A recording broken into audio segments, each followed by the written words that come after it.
Hi there everyone, it's just me again. Move this a little bit forward, closer. There we go. Just to scare you all a bit more. New video.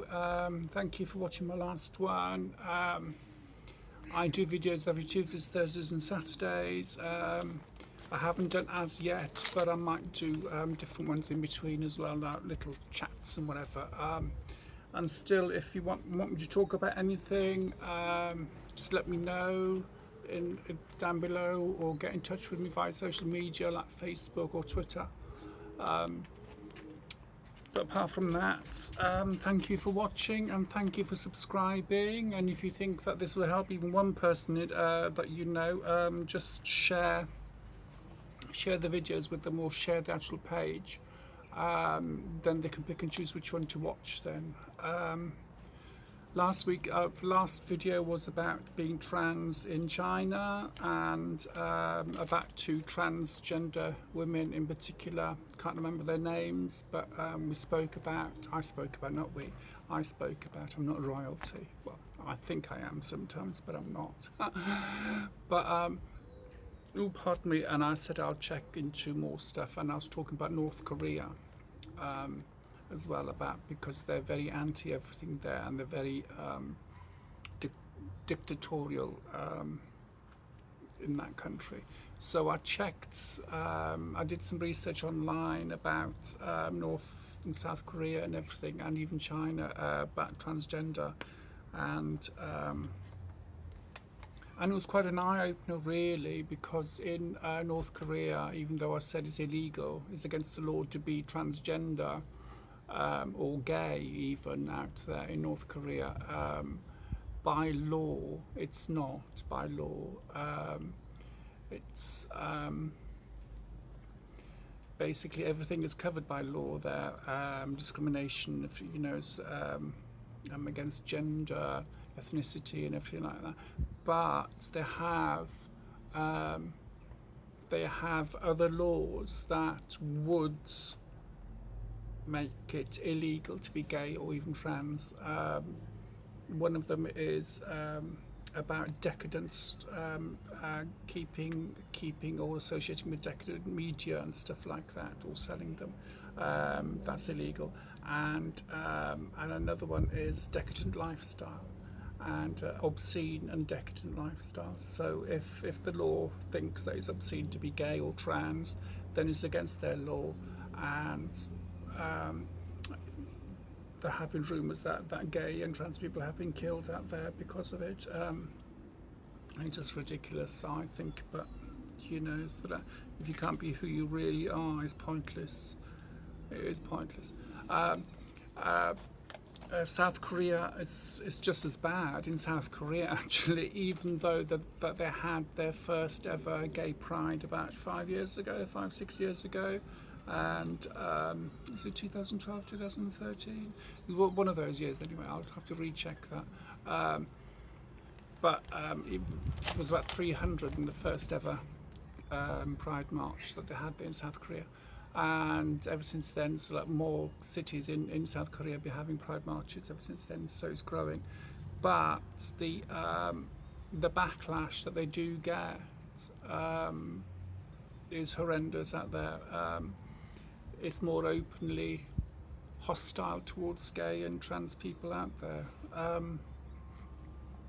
Even at the first ever Pride march that they had, there was only about 300 of them there, and there was about 100 people protesting and pushing and shoving them and everything, and you know, so it got quite horrible really, which in this day and age is a shock, you know. So in the 80s we had that, you know, so and it's still happening in this decade in other parts of the country. The worst thing is that trans people, especially trans people in North and South Korea especially, is they are too scared to tell their family, because their family because family is everything. That's you know, that's who they live with. They look after each other and everything. And if they come out to their family and the family disown them and be against them, then they'll have nothing. Which again is awful, but it happens, even happens in this country actually, that part of it, family not being happy by you being who you are. It still happens in this country. It's just people are just narrow-minded, and they have a preconceived idea of how people should live and should act and react and behave and everything. So, and once we push down those barriers slowly but surely, then things will get better for all concerned. I don't mean like shoving it down their throats and have to go, oh yeah, you have to respect me, you have to accept me. No one has to accept you at all. No one has to respect you at all. It's their choice to respect you or not. But they should respect you enough to let you be your own person, regardless if they want to be with you or not, part of your life or not. My family chose not to be part of my life, which is their choice.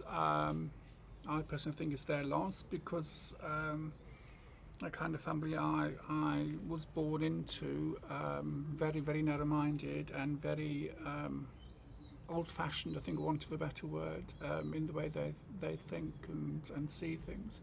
But hey, that's their life, isn't it? So, but anyway, going back to being trans in other countries, the North and South Korea, even though we know it's divided and everything, blah blah blah, but North Korea, they can get round the law of equality by saying about decadence and decadent lifestyle and obscene lifestyle, and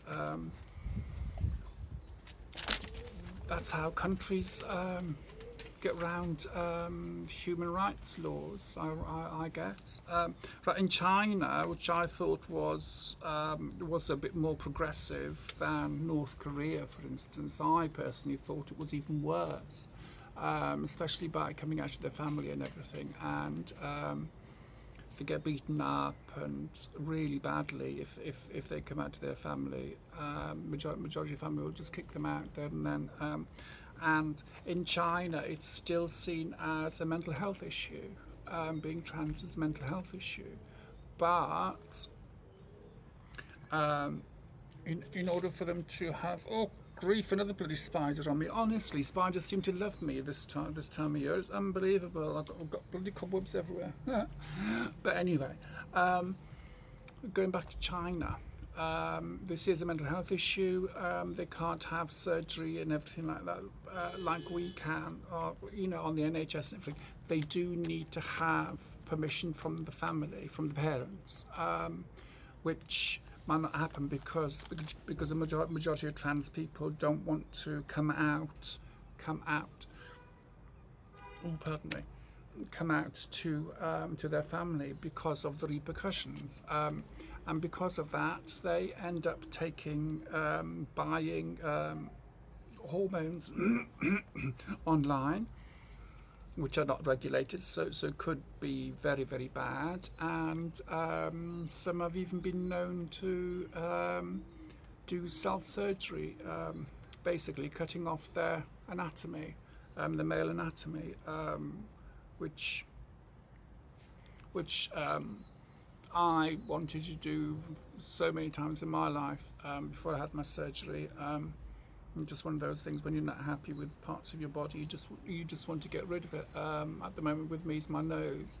Other people say just the rest of my face. It shouldn't be, but I'm not going to please you all, and I don't. That's life, isn't it? So, but yes. So. We are, and I keep saying this, and people just say, oh, it's okay for you to say it, Tony, because you've had the surgery, blah, blah. Okay, yes, I have had the surgery. I've gone through the whole thing, but 2 years isn't long to wait, really, in the scheme of things, in order to be seen, and then it's another 18 months to 2 years before you get the surgery, if indeed you go down that road.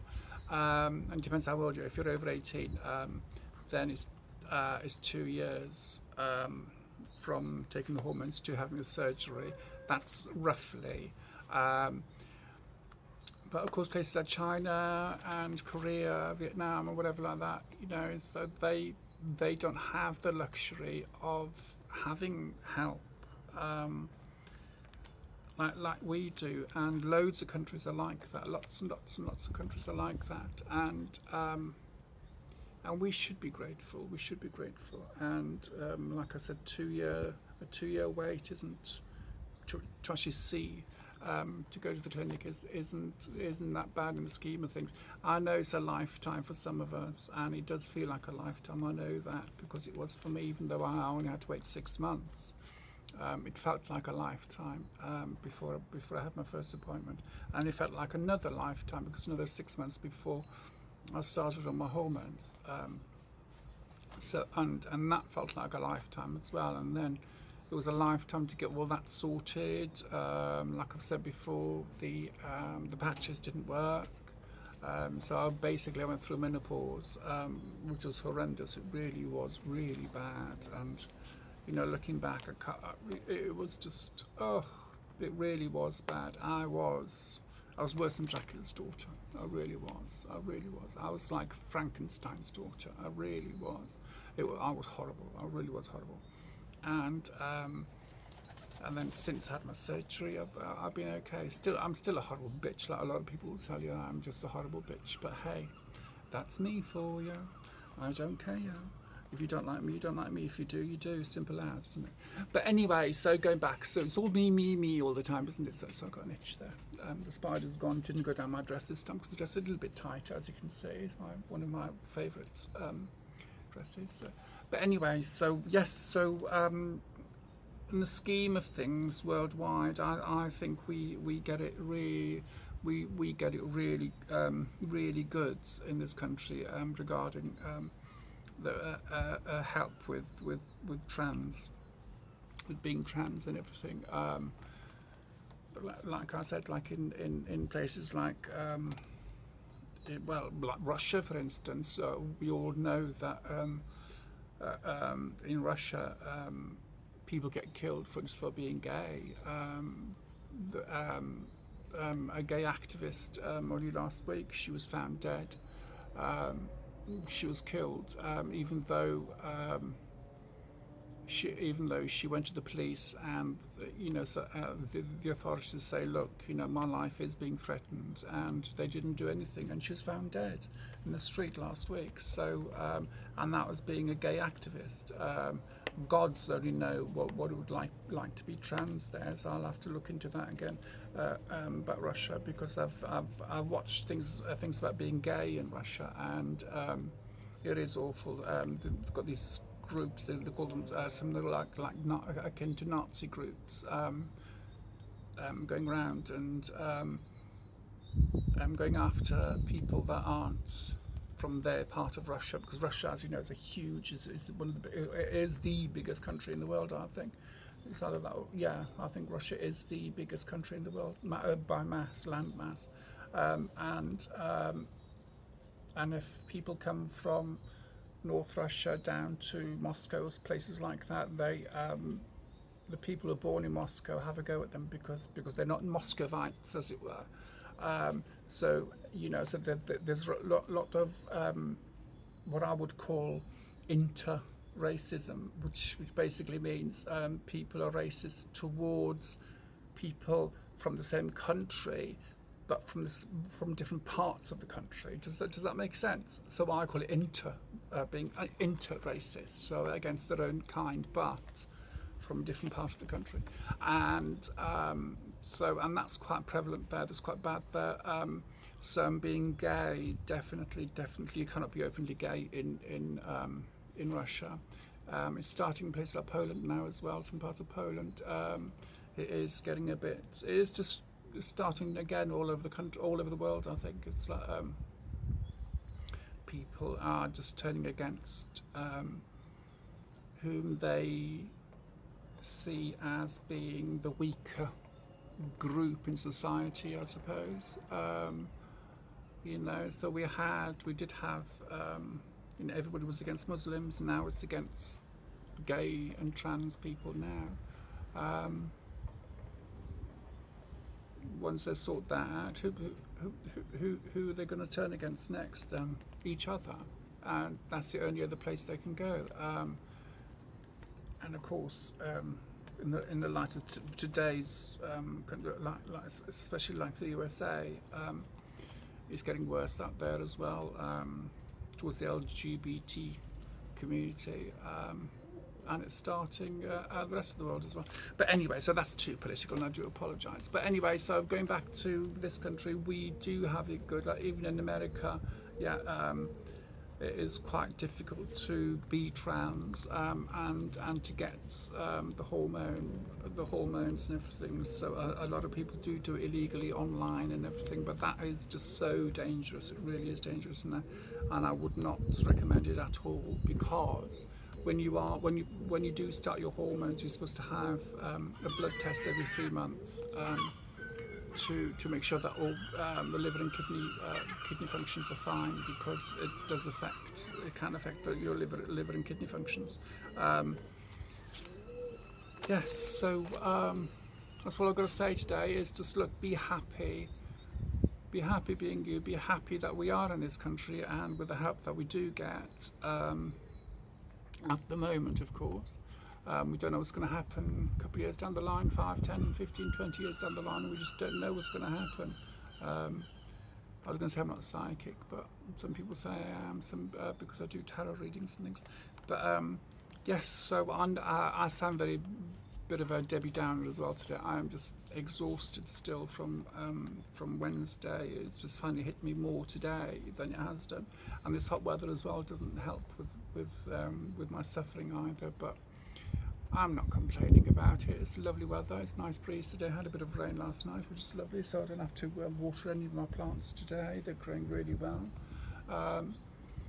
But yes, so I'm just waffling on again, like per. It's just one of the perks, I suppose, of my illness. Just witter, and just witter on, but stuff and nonsense, and I just go off the path and come back again and everything. So yeah, the cat is out, as you just heard him in the background. They go meow, and Simba's out again having a look. Bless him, he's just a nosy little bugger, but there we go. And we've got loads of baby seagulls going to be fledging soon, so we're trying to fly around soon, so I have to keep an eye out in case a seagull tries to carry swing off. But I think I'll need 2 hefty blokes in a wheelbarrow to help him. He's such a fat cat, aren't you, Swing? But it's like this with a Chihuahua in painting, and I do apologise to the owner. It's awful losing a loving pet. But my thought is, wouldn't the dog be screaming and howling and yelping, being lifted off by a seagull? Seagulls are quite large around here, but I don't know. I really don't know what happened there. I just hope that will all work out wonderfully, hopefully. So and see what happens, isn't it? So, but anyway, I'm witching on again. So yeah, they say, "Oh, scared ya." That's good. That's what I'm gonna do. But anyway, lovely to talk to you. Speak to you soon. And next time I'll be a bit more thinking about what I'm talking about. It doesn't make sense at all, does it? But there you go. But then again, I never do. All right, thank you for watching, and share if you like. Okay, thank you.